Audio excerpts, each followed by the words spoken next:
तो आज हम सीटेट पेडागोजी का प्रीवियस ईयर का पेपर देखेंगे जो कि आपकी परीक्षा के लिए बहुत ही हेल्पफुल होगा। तो स्टार्ट करते हैं। डैश स्थूल गत्यात्मक कौशल का उदाहरण क्या है?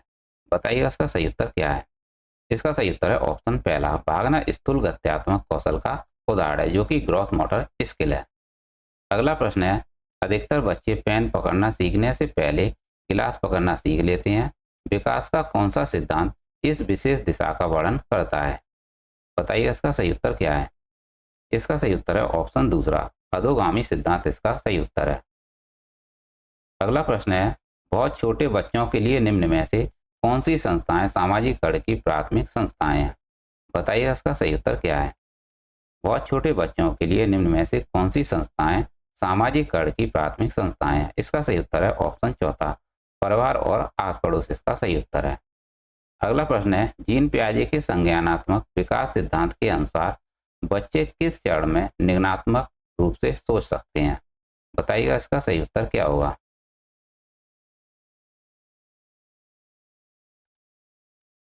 इसका सही उत्तर है ऑप्शन चौथा, औपचारिक संक्रियात्मक अवस्था इसका सही उत्तर है। इस अवस्था में बच्चे नियम से उदाहरण की ओर जाते हैं और नियम को वह तर्क देने लगते हैं। यह इसका सही उत्तर है। अगला प्रश्न है, 5 वर्षीय रीना को दो पारदर्शी समरूप गिलास दिखाए गए जो दोनों ही आकार में छोटे और चौड़े थे। दोनों में बराबर मात्रा में दूध डाला गया था, जिसे दिखाने पर रीना ने बराबर होने की सहमति जताई। फिर एक गिलास के दूध को किसी अन्य गिलास में डाला गया जो अपेक्षाकृत लंबा और संकीर्ण था। कैसा था? अपेक्षाकृत लंबा और संकीर्ण था।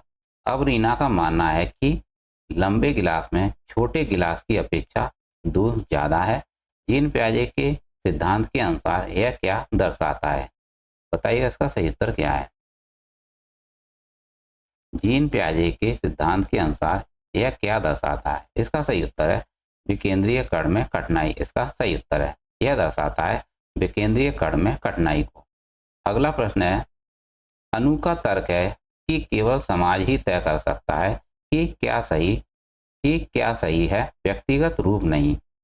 लॉरेंस पॉलवर के नैतिक विकास सिद्धांत के अनुसार यह उदाहरण किस जड़ को दर्शाता है? बताइए इसका सही उत्तर क्या है। पूछा गया है, अनु का तर्क है कि केवल समाज ही तय कर सकता है कि क्या सही है, व्यक्तिगत रूप नहीं। लॉरेंस पॉलवर के नैतिक विकास के सिद्धांत के अनुसार यह उदाहरण किस जड़ को दर्शाता है? बताइए इसका सही उत्तर क्या होगा।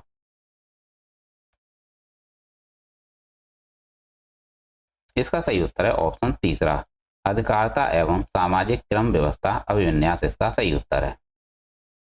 अगला प्रश्न है, लेव वाइगोत्स्की के विचार के अनुसार निम्न में से विद्यार्थियों के अधिगम को पाठ प्रदान करने का कौन सा तरीका सही है? बताइएगा इसका सही उत्तर क्या है।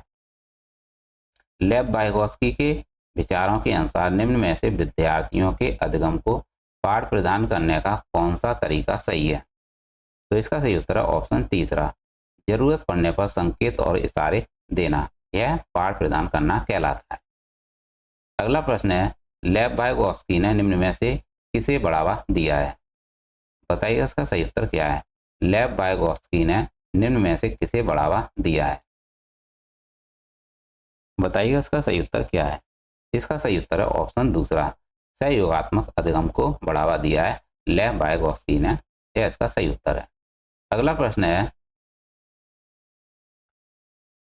एक प्रगतिशील कक्षा में अधिगमकर्ताओं को किस तरह समझा जाता है? बताइए इसका सही उत्तर क्या हुआ। एक प्रगतिशील कक्षा में अधिगमकर्ताओं को किस तरह समझा जाता है? बताइए इसका सही उत्तर क्या होगा। इसका सही उत्तर है ऑप्शन दूसरा, ज्ञान निर्माण में सक्रिय भागीदार के रूप में समझा जाता है। यह इसका सही उत्तर है, ऑप्शन दूसरा। अगला प्रश्न है, रजनी देखी गई वस्तुओं के मानसिक चित्रण और परिवर्तन में बहुत कुशल है। हावर्ड गार्डनर के बहुबुद्धि सिद्धांत के अनुसार वह किस प्रकार की बुद्धि दर्शाती है? बताइए इसका सही उत्तर क्या है। रजनी देखी गई वस्तुओं के मानसिक चित्रण और परिवर्तन में बहुत कुशल है। हावर्ड गार्डनर के बहुबुद्धि सिद्धांत के अनुसार वह किस प्रकार की बुद्धि दर्शाती है? बताइए इसका सही उत्तर क्या हुआ। इसका सही उत्तर है ऑप्शन तीसरा, स्थानीय बुद्धि को वह दर्शाती है, जिसे कहते हैं स्पेशियल बुद्धि। अगला प्रश्न है, अपने विचारों का मौखिकरण जेम्स को दिए गए सवालों का जवाब ढूंढने में अक्सर मदद करता है। यह कथन क्या सुझाता है? बताइएगा इसका सही उत्तर क्या है। अपने विचारों का मौखिकरण जेम्स को दिए गए सवालों का जवाब ढूंढने में अक्सर मदद करता है। यह कथन क्या सुझाता है? बताइएगा इसका सही उत्तर क्या होगा। इसका सही उत्तर है ऑप्शन तीसरा, भाषा संज्ञान को सुसाधित करती है। तो यह इसका सही उत्तर है। अगला प्रश्न है, जेंडर क्या है? जेंडर क्या है? बताइएगा इसका सही उत्तर क्या होगा। इसका सही उत्तर है ऑप्शन पहला, एक अस्मिता है जो सामाजिक संरचनाओं द्वारा आकृति पाती है। यह इसका सही उत्तर है। अगला प्रश्न है, विभिन्न सामाजिक, आर्थिक और सांस्कृतिक पृष्ठभूमि के बच्चों से युक्त कक्षा में विविध पाठ्यक्रम होने से सभी छात्रों के सीखने के अनुभव समृद्ध होते हैं। यह कथन किसका है? बताइएगा, यह कथन किसका है? यह कथन क्या दर्शाता है?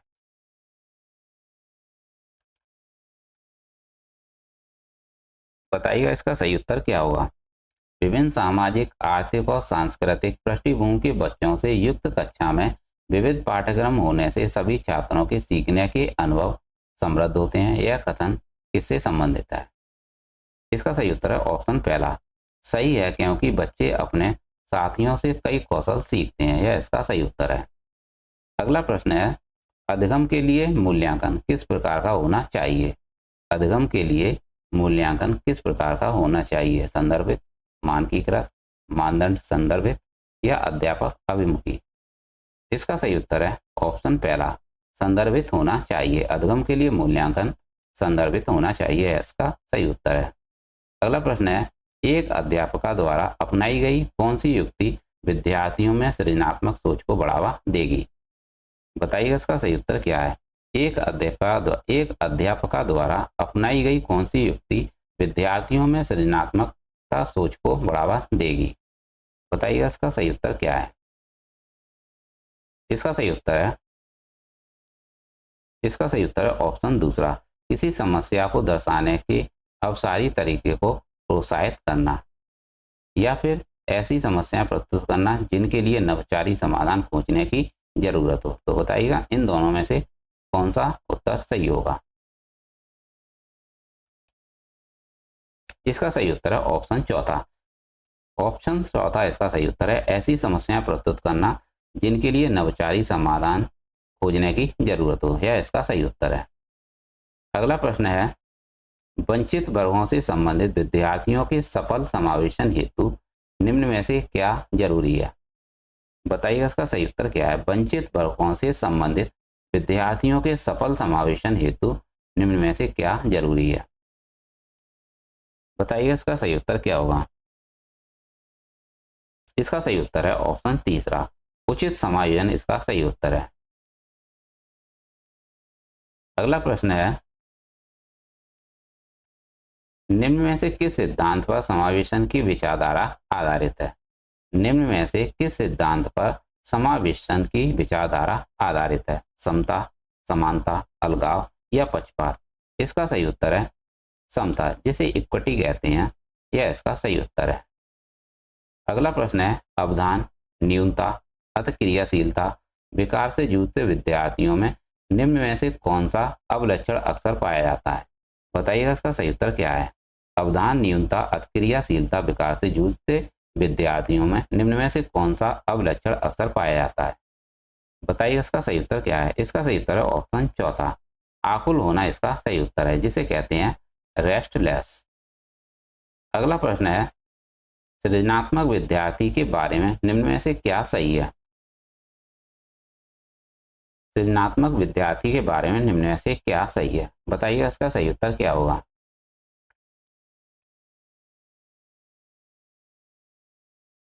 इसका सही उत्तर है ऑप्शन दूसरा, वे नवीन और मूल विचार सुझाते हैं। वे नवीन और मूल विचार सुझाते हैं, इसका सही उत्तर है। अगला प्रश्न है,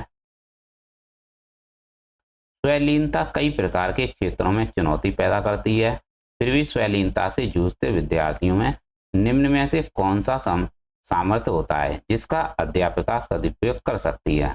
बताइए इसका सही उत्तर क्या होगा।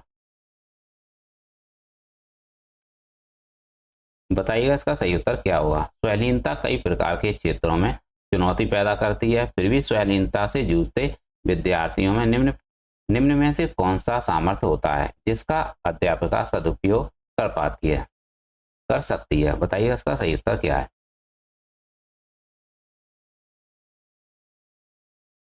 इसका सही उत्तर है ऑप्शन पहला, व्यापक तथ्यात्मक जानकारी का प्रतिदान। यह इसका सही उत्तर है।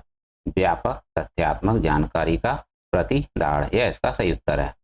अगला प्रश्न है, विद्यार्थियों में प्रभावशाली एवं अर्थपूर्ण अधिगम को बढ़ावा देने के लिए एक अध्यापिका को किस पर बल देना चाहिए? बताइए इसका सही उत्तर क्या होगा।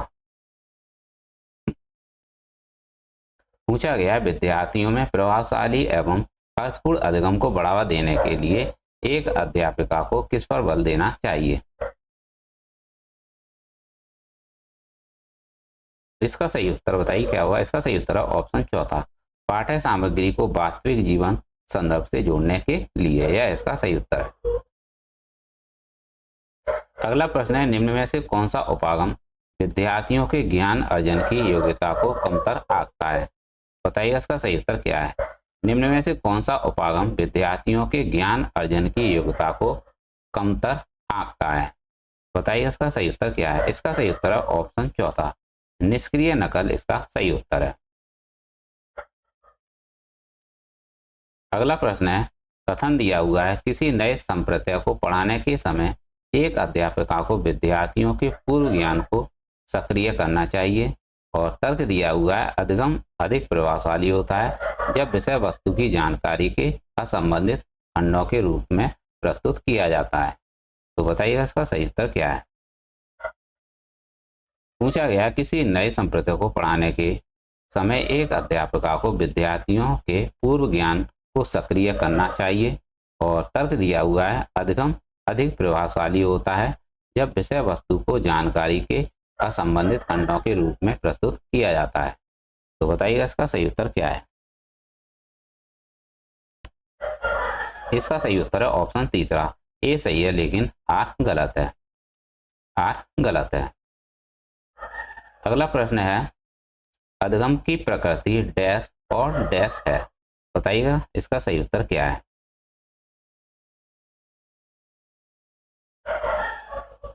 इसका सही उत्तर है ऑप्शन पहला, सक्रिय सामाजिक। अधिगम की प्रकृति सक्रिय और सामाजिक है। यह इसका सही उत्तर है ऑप्शन पहला। अगला प्रश्न है, निम्न में से कौन सी युक्तियां समस्या समाधान के लिए प्रभावशाली हैं? बताइए इसका सही उत्तर क्या होगा। निम्न में से कौन सी युक्तियां समस्या समाधान के लिए प्रभावशाली हैं? स्मृति सहायक विधियां, अन्वेषण, प्रकार्यात्मक स्थिरता या कलन विधि। बताइएगा इसका सही उत्तर क्या होगा। इसका सही उत्तर है ऑप्शन चौथा, पहला दूसरा और चौथा कथन इसका सही उत्तर है।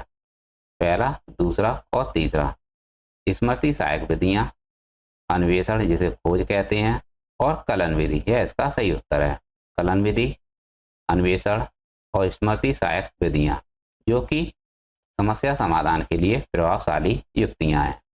अगला प्रश्न है, कथन दिया हुआ है, एक अध्यापिका को विद्यार्थियों को अपने विचार साझा करने के लिए प्रेरित करना चाहिए, चाहे वे विचार भ्रांतियां ही क्यों ना हो, और तर्क दिया हुआ है, भ्रांतियां विद्यार्थियों द्वारा गठित सहज सिद्धांत होती हैं जो अधिगम प्रक्रिया में महत्वपूर्ण होती हैं। तो बताइएगा इसका सही उत्तर क्या होगा।